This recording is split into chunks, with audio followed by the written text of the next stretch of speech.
Thank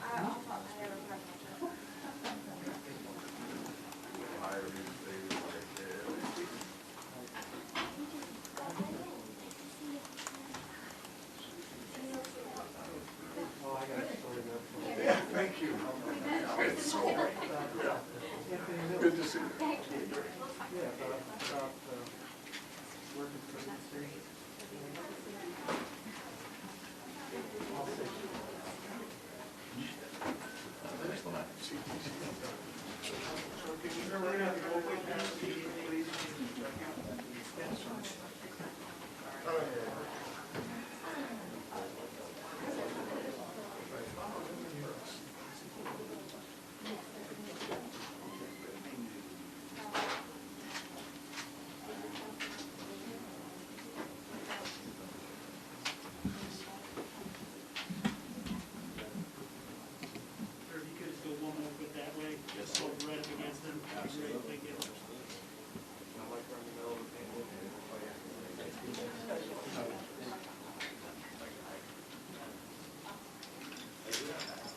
Speakers now.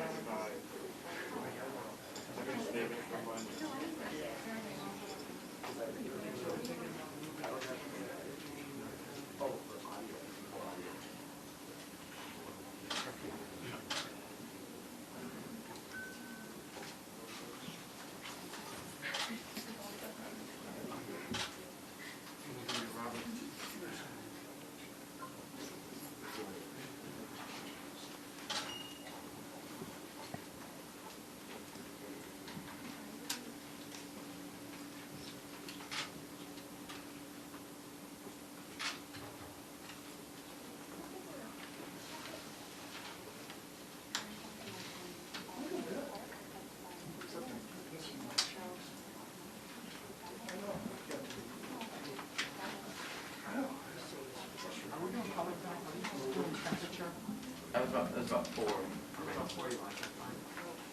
Sorry? 40 lines. Yeah, that's about right.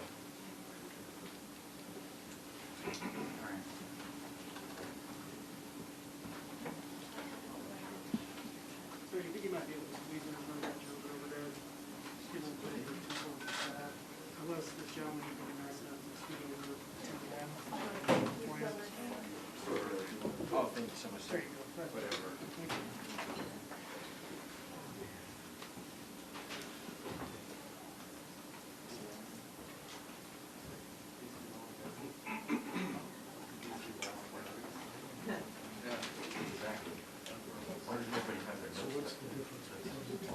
So this is for like wide, like right here, and this is for like long, like a tight headshot.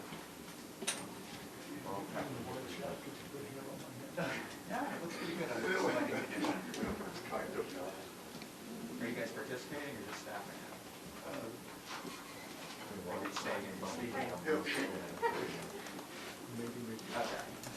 No pressure. That's a...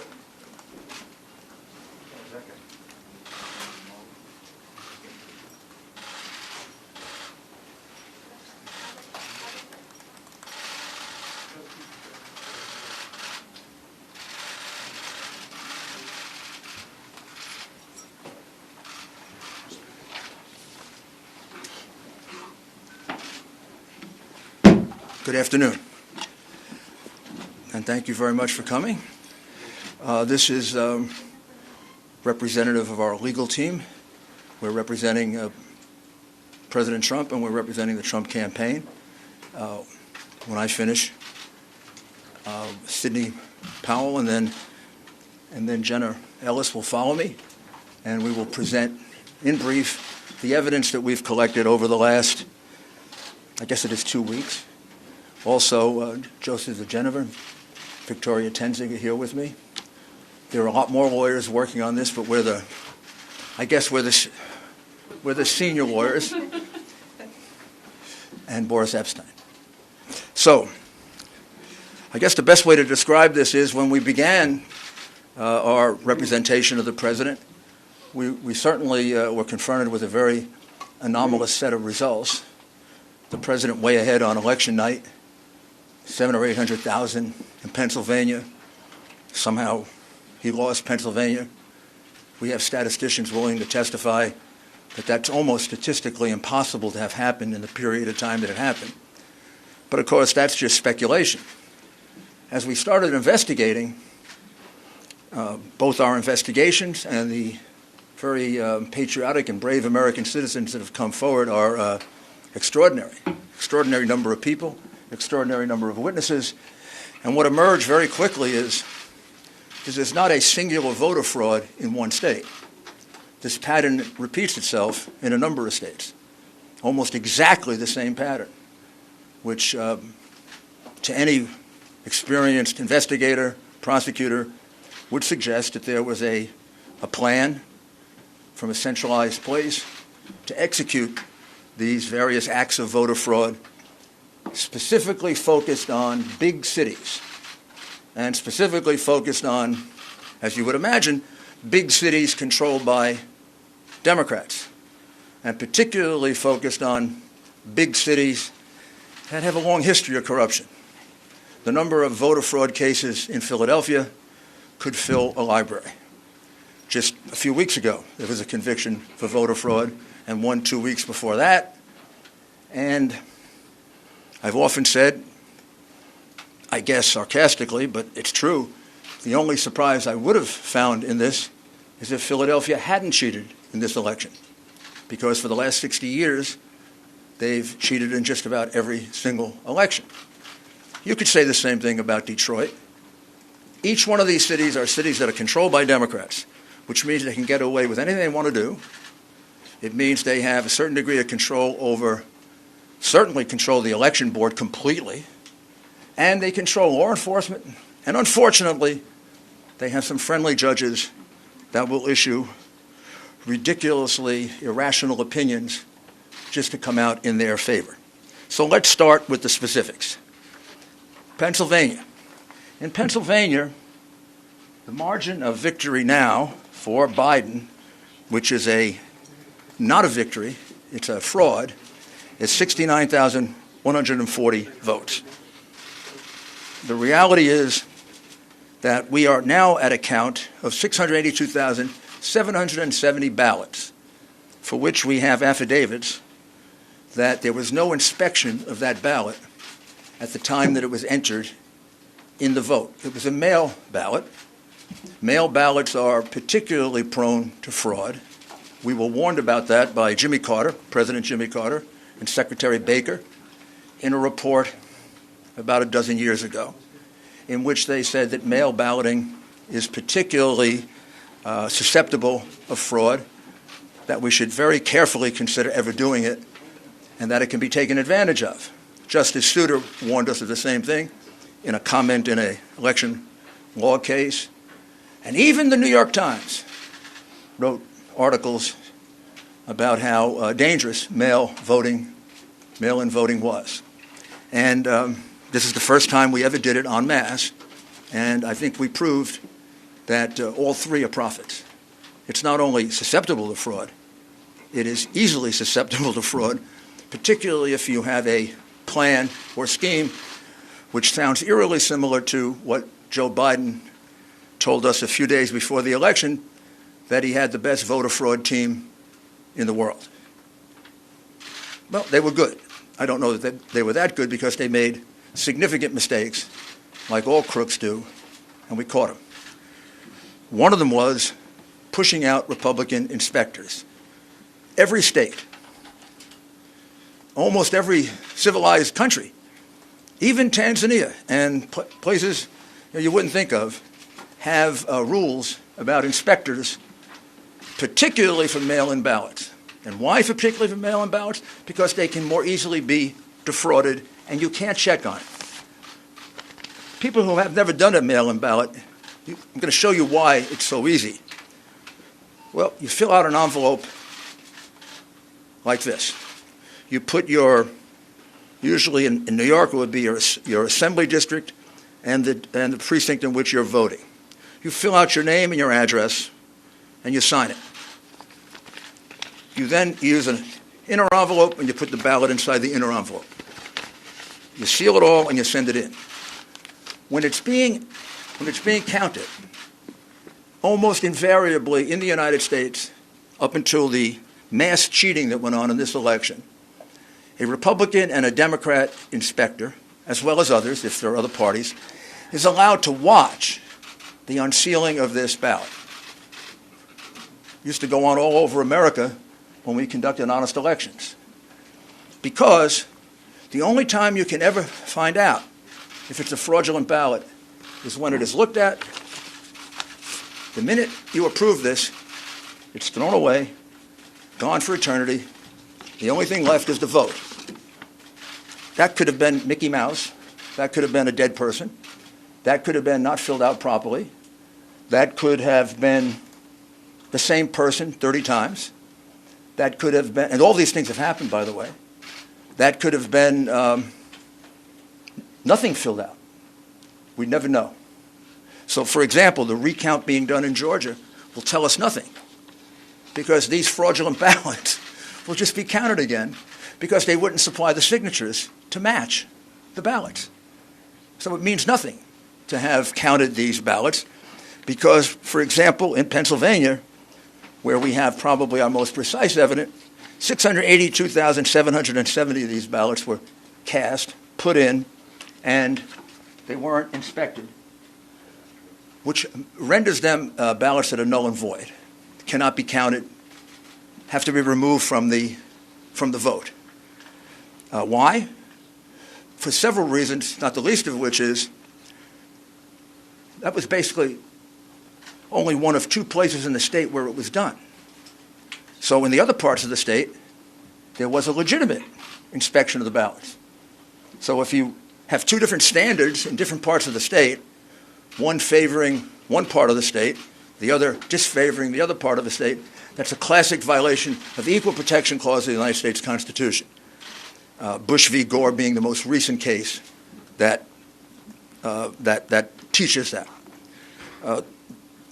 That's not the only fraud that went on in Pennsylvania. All of the other frauds carried out in the other states by the Democrat bosses happened there as well. For example, if you made a mistake in that ballot and you lived in Philadelphia or in Pittsburgh, you were allowed to fix the mistake. But if you lived in what would be considered more Republican or Trump parts of the state, you were given no such right. One of our plaintiffs, Mr. Henry, cast an absentee ballot, and he failed to put it in the secure envelope inside. He just put it in open, naked. That ballot was cast aside because it was invalid, because that breaks the privacy of the vote. In Pittsburgh and in Philadelphia, if they noticed that there wasn't an inner envelope, they'd contact the voter and allow him to vote again. Or if he didn't fill it out completely, or if he made a mistake and didn't sign his full name, he was allowed to cure it. There is no such provision under the law of Pennsylvania. The Democrat Secretary of State made that up in order to maximize the votes in Philadelphia and Pittsburgh and to minimize the votes in the other parts of the state. Clearly illegal, clearly voter fraud, easily provable, hundreds of witnesses, maybe thousands. We have, to give you another example, we have 17,000 provisional ballots cast in Pittsburgh. Do you know what a provisional ballot is? Provisional ballot usually happens this way, and about 15 of the 17,000 happen this way. You walk in and you say, "I'm here to vote today." "Oh, Mr. Giuliani, you already voted." "I did? I don't remember voting." "Oh, yes, you cast an absentee ballot." "No, I didn't." "Yes, you did." "No, I didn't." "Yes, you did." So why does that happen 17,000 times in Pittsburgh? People walked in thinking actually 15,000 to be precise. Why did it happen 15,000 times that people in Pittsburgh walked in to vote and they had already voted according to the Democrat election machine? Did they forget? That many people with bad memories in Pittsburgh? Or is the following correct? That as witnesses will testify, they were instructed by the Democrat bosses when they had a ballot in which there was no one registered, just assign it to somebody. Just assign it to Rudy Giuliani. So when Rudy Giuliani, and maybe Rudy Giuliani won't show up to vote. And if he does show up to vote, we'll give him a provisional ballot. That is what we call circumstantial evidence of the fraud. The direct evidence of the fraud are the people who will testify that, in fact, that's what happened to them. As well as the 50 to 60 witnesses we have for the way they were treated and not allowed to inspect the ballots. They weren't just not allowed to do it. They were pushed. A few cases they were assaulted. In all cases, they were put in a corral so far away, probably the closest they got is from here to the back of that room. We could do like a, did you all watch My Cousin Vinny? You know the movie? It's one of my favorite law movies because he comes from Brooklyn. And when the nice lady who said she saw, and then he says to her, how many fingers do I got up? And she says, 3. Well, she was too far away to see it was only 2. These people were further away than my cousin Vinny was from the witness. They couldn't see a thing. Now, I don't know. You're going to tell me that 60 people are lying? They didn't just tell me this. They swore under penalty of perjury, which is something no Democrat's ever done. You don't even ask Biden about this. You don't put him under penalty of perjury. He doesn't even get asked questions about it. He doesn't get asked questions about all the evidence of the crimes that he committed. These people are under penalty of perjury. Their names are on an affidavit. They swear that they weren't allowed to carry out their function as inspectors. And it's not just a technical thing. There's a reason they did it. Why would you not allow people to carry out the function they've been allowed to do for 50 years, 60 years? Why wouldn't you allow inspections of those ballots? Because you knew you were going to use those ballots to catch Biden up. And you had a big road ahead of you. You had to catch him up for 700,000 to 800,000 votes that he was behind. And the only way you were going to do it was with the mail-in ballots. You couldn't have a Democrat and Republican inspector around. They don't even have Democrats watching it because they'd be afraid that there'd be honest Democrats who would say, you're cheating. So that takes us to Michigan, where there was an honest Democrat who said they were cheating. And we'll show you her affidavit, because I know you keep reporting falsely that we have no evidence, that we have no specific acts of fraud. That's because the coverage of this has been almost as dishonest as the scheme itself. The American people are entitled to know this. You don't have a right to keep it from them. You don't have a right to lie about it. And you are. I mean, you don't report to them that a citizen of this country, a very fine woman, who is willing to allow me to give you her name. I can't give you all these affidavits because if I do, these people will be harassed. They'll be threatened. They may lose their job. They will lose their friends. We've lost lawyers in this case because they've been threatened. We've had lawyers that need protection. What's going on in this country is horrible, and the censorship that you're imposing is making it worse. But Jessie Jacob is an adult citizen and a resident of the state of Michigan. She's been an employee of the city of Detroit for decades. I know her age, but she can tell you her age. She was assigned to voting duties in September, and she was trained by the city of Detroit and the state of Michigan. She was basically trained to cheat. She said that I was instructed by my supervisor to adjust the mailing date of these absentee ballot packages to be dated earlier than when they were actually sent in. The supervisor made that announcement for all workers to engage in that fraudulent practice. That's not me saying that. That's just American citizens saying that under oath. I don't know.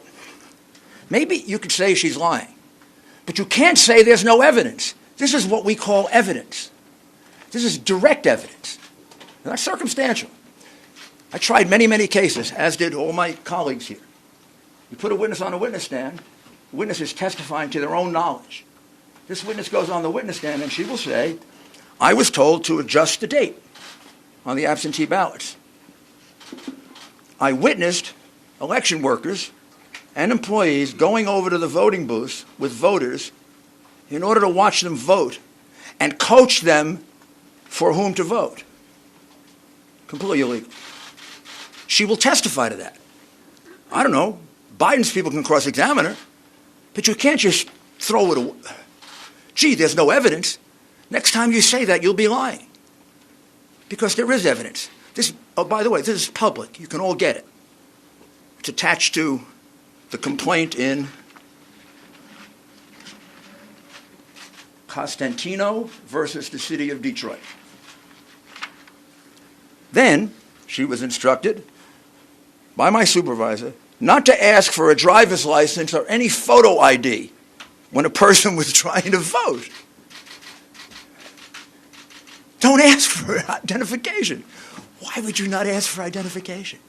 Because you knew that a lot of people not entitled to vote were going to come in and early vote. Because you knew that illegal immigrants were going to be allowed to vote. You knew, if you lived in Philadelphia, unless you're stunad, that's an Italian expression for stupid, unless you're stupid, you knew that a lot of people were coming over from Camden to vote. They do every year. Happens all the time in Philly. It's about as frequent as getting beaten up at a Philadelphia Eagle football game. Happens all the time. All the time. And it's allowed to happen because it is a Democrat, corrupt city. And has been for years. Many, many years. And they carried it out in places they could get away with it. They didn't carry it out in neutral places. They didn't carry it out in Republican places. They didn't carry it out where the law is respected. They carry it out in a corrupt city where the district attorney releases criminals en masse, which is why it has so much crime. She also said, I observed a large number of people who came to the satellite location to vote in person, but they had already applied for and submitted an absentee ballot. So she observed a lot of people voting twice. Again, this is Jesse Jacob, not me. I was instructed not to invalidate any ballots and not to look for any deficiency in the ballots. Why would you do that? Because you're cheating. On purpose cheating. Intentionally cheating. You're cheating as an institution. This is an instruction from the election commissioner or the employer to the worker. Don't look for any deficiencies in the ballots. I was instructed not to look at any of the signatures on the absentee ballots. If she was instructed not to look for any of the signatures on the absentee ballots, why the heck do you sign it in the first place? In order to identify it. She was instructed not to do that because many of the absentee ballots were fraudulent, and they knew that. And they didn't want to have a count of that. On November 4, 2020, I was instructed to improperly predate the absentee ballots when the receipt date was actually was after November 3rd, 2020. Now, this is really significant because Justice Alito of the Supreme Court instructed Pennsylvania that any ballot that comes in after 8 o'clock on November 3rd, 2020, had to be put aside and not opened because there's a question as to its legality and its constitutionality. What she's telling you is that they blatantly disregarded that order, that they took ballots that were marked the 4th and the 5th and the 6th, and they marked it down for the 3rd in blatant disregard of the order of the United States Supreme Court. This is I don't know if she's a Democrat or Republican. I assume if she's working for the city of Detroit that she's a Democrat. I assume, but I may be wrong. She's a citizen. I've never met her, never coached her. And I'd like you to note that it's signed under penalties of perjury. We have 100 more of these. I can't show them to you because those people don't want to be harassed. They don't want to have their lives torn apart by the goons on the other side. We don't do that to them. They've done that to a lot of our people. They've done it for 4 years. And it's outrageous that it's tolerated, and it's tolerated because you condone it in the press, and you don't cover it, and you don't condemn it. And it shouldn't happen to a Republican or a Democrat. A lawyer shouldn't have to withdraw from a case because he's representing the President of the United States. There are many more affidavits here. I'd like to read them all to you, but I don't have the time. You should have had the time and energy to go look for them. That's your job. Like it's my job to defend the President and to represent the President. It's your job to read these things and not falsely report that there's no evidence. Do you know how many affidavits we have in the Michigan case? 220 affidavits. They're not all public, but 8 of them are. 4 affiants here, those are people who give affidavits, report an incident that under any other circumstances would have been on the front page of all your newspapers if it didn't involve the hatred that you have, irrational, pathological hatred that you have for the President. What they swear to is that at 4:30 in the morning, a truck pulled up to the Detroit center where they were counting ballots. The people thought it was food, so they all ran to the truck. It wasn't food. It was thousands and thousands of ballots.